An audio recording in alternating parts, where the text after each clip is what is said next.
Hello friends, नमस्कार। सर्वे संतु निरामया इस श्रेणी के अंतर्गत हम प्रकृति से प्राप्त हुई जड़ी बूटियों के उपाय के बारे में चर्चा करते हैं। इस उपाय से हम स्वस्थ, निरोगी एवं शक्ति से भरपूर जीवन पा सके। हमारे आयुर्वेद में हमारे ऋषियों ने इन जड़ी बूटियों से स्वस्थ जीवन प्राप्त करने के कई उपाय बताए हुए हैं, लेकिन क्या हम उनके प्रति जागरूक हैं? आप स्वयं सोच के देखना। ईश्वर ने या प्रकृति ने हमें स्वस्थ, सुंदर, निर्मल, विचार रहित पैदा किया और हमने स्वयं को रोगी, कुरूप एवं विकारों से युक्त बना लिया है। हम स्वस्थ व सुंदर होने के बजाय बीमार एवं कुरूप क्यों हो गए? शायद हम आयुर्वेद से दिए गए उपाय को भूल गए हैं। हम कुछ ऐसे ही उपाय के बारे में जानेंगे जो हमें इस्तेमाल करने में बहुत ही सरल और बहुत ही किफ़ायती रहेंगे। आंवला, इंडियन गूसबेरी। आंवला एक ऐसा फल है जिसे आयुर्वेद में अमृत के समान माना जाता है और इसी कारण उसे अमृत फल भी कहा जाता है।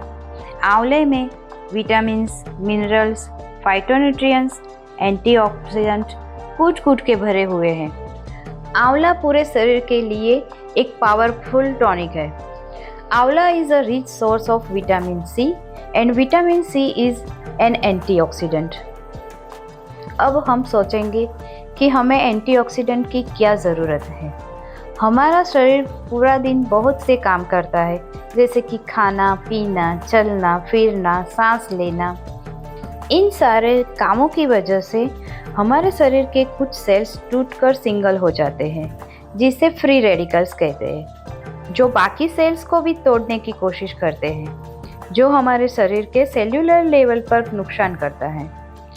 पर एंटीऑक्सीडेंट वो होते हैं जो इन फ्री रेडिकल्स को न्यूट्रलाइज करते हैं।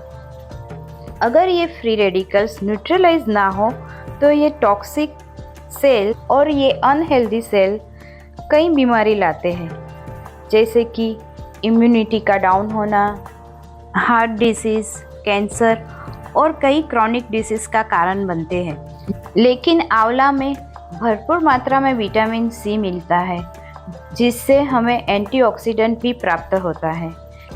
हमारे शरीर में फीमेल के लिए पूरे दिन के 75 mg और मेल के लिए 90 mg विटामिन सी की खपत होती है, लेकिन एक आंवले में से हमें 500 mg विटामिन सी प्राप्त होता है।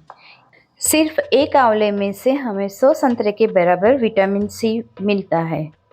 अगर हम आंवले के साथ काली मिर्च का इस्तेमाल करें तो विटामिन सी हमारे शरीर में पूरी मात्रा में एब्जॉर्ब हो सकता है। आयुर्वेद में च्यवन ऋषि ने आंवले के साथ काली मिर्च, सौंठ ऐसी कई औषधियाँ मिलाकर च्यवनप्राश बनाने की रीत हमें दी हुई है। स्त्री या पुरुष स्थायी सुंदरता चाहते हैं तो उन्हें इन फलों का सेवन नियमित करना चाहिए। इनका सेवन न तो आर्थिक दृष्टि से महंगा पड़ेगा और न झंझटिया होगा। शरीर की सुंदरता को स्थायित्व मिलेगा तथा चेहरा भव्य एवं आकर्षक होगा।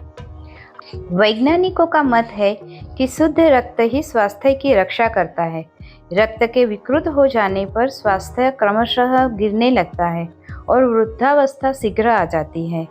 हमारे महर्षियों ने आंवले को रक्त शोधक बताया है। आयुर्वेद के सभी शास्त्रों में आंवला से बनाए योगों का विशाल भंडार है। इन योगों का संक्षिप्त में विवरण हम जानेंगे। आंवला से बना हुआ च्यवनप्राश। च्यवनप्राश के नियमित सेवन से अंगों को पुष्टि मिलती है, इंद्रियों को बल मिलता है, आरोग्य मिलता है, हृदय रोग, वात, रक्त, तृष्णा, क्षय रोग और स्वर रोग का नाश होता है। त्रिफला। त्रिफला चूर्ण को जल के साथ सेवन करने से समस्त उदर रोग, नेत्र रोग, कफ तथा मूत्र संस्थान के रोग दूर होते हैं। आमलकी चूर्ण। इसका पानी के साथ नियमित सेवन करने से रक्त, पित्त, उदर शूल, अजीर्ण, अतिसार आदि रोगों में लाभकारी होता है। आमलकी रसायन, इसके सेवन से वीर्य पुष्ट होता है, युवावस्था कायम रहती है तथा पित्त की शांति होती है। धात्री लोह, इसके सेवन से पांडु यानी कि एनीमिया, कमला, अजीर्ण, अम्लपित्त आदि का निवारण होता है। आमलकी अवलेह, इसके सेवन से युवावस्था की प्राप्ति होती है तथा सुंदर शरीर की पुष्टि होती है। मधुमेह चूर्ण, इसका सेवन मधुमेह में लाभकारी होता है। इन सभी योगों में आंवले का भरपूर मात्रा में इस्तेमाल किया हुआ है, लेकिन योग्य वैद्य की सलाह के अनुसार ही इसका उपयोग किया जाता है। सर्वे संतु निरामया की श्रेणियाँ के अंतर्गत हमारा प्रयत्न आयुर्वेद की ऐसी चीज़ों का परिचय कराना है जो कि आपको सरलता से प्राप्त हो सके और आपके साथ आपकी जेब को भी स्वस्थता दे, यानी कि किफ़ायती भी हो।